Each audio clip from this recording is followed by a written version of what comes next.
स्वागत है students. Question यहाँ पे कह रहा है कि the figure shows two path for the change of state of a gas from A to B. एक रास्ता है ए से बी जाने का, ये वाला, और एक रास्ता ये वाला। ठीक है। Ratio of molar heat capacities in path 1 और 2। अब यहाँ पर जो पाथ 1 और 2 आप देख पा रहे हैं, इन पाथ में एरोज कुछ ऐसे है। ठीक है, कंफ्यूजन मत करना, एरो ऐसे दिया हुआ है। ये दोनों पाथ हमारा ए टू बी जा रहा है।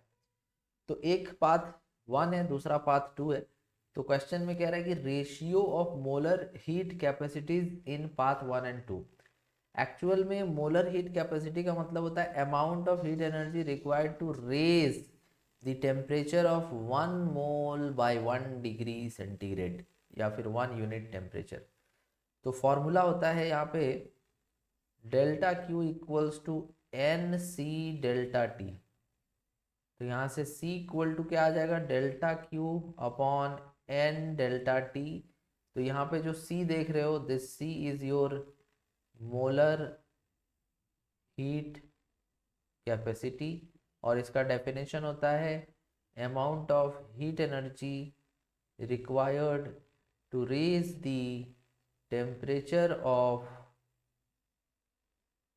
1 mole of a gas by 1 degree centigrade. ठीक है, तो ये होता है मोलर हीट कैपेसिटी। अब एक फॉर्मूला और तुमको याद रखना है from the first law of thermodynamics. From first law of thermodynamics हमने पढ़ा था delta Q equals to U delta U plus W. अगर हम देखें तो फॉर पाथ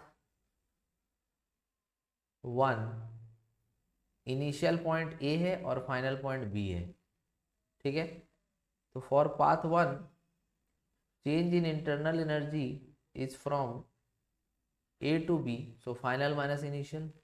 अगर हम पाथ 2 के लिए भी देखते हैं, अगर हम पाथ 2 के लिए भी देखते हैं तो change in internal energy U B minus U A ही होगा।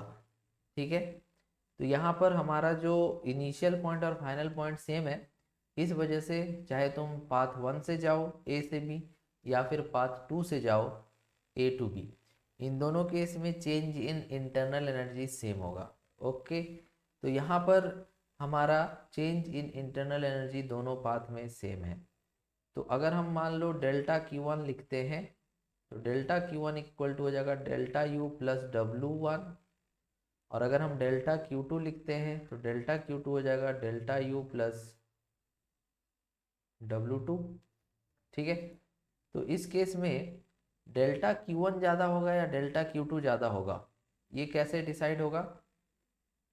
ये डिसाइड होगा वर्क डन से, क्योंकि डेल्टा यू का वैल्यू तो सेम है। तुम देखो तो तुमको दिखेगा यहाँ पर कि 2 के नीचे का जो एरिया है वो इतना है। ठीक है, पीवी डायग्राम का एरिया निकालने पे वर्क मिलता है। तो 2 के नीचे इतना एरिया है। अगर हम बात करें कि 1 के नीचे कितना एरिया है, तो 1 के नीचे इतना एरिया है। अब तुम खुद कंपेयर कर लो कि कौन सा एरिया ज़्यादा है। तो 2 के नीचे जो एरिया है वो ज़्यादा है, तो इससे ये पता चलता है कि वर्क डन जो हो रहा है 2 में, वर्क डन जो हो रहा है 2 में वो ज़्यादा है 1 से, और ये तो सेम था। तो इस वजह से delta Q2 will be greater than delta Q1। और हम डेल्टा Q2 को क्या लिख सकते हैं?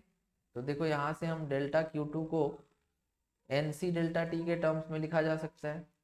तो NC2 delta T2 greater than NC1 delta T1।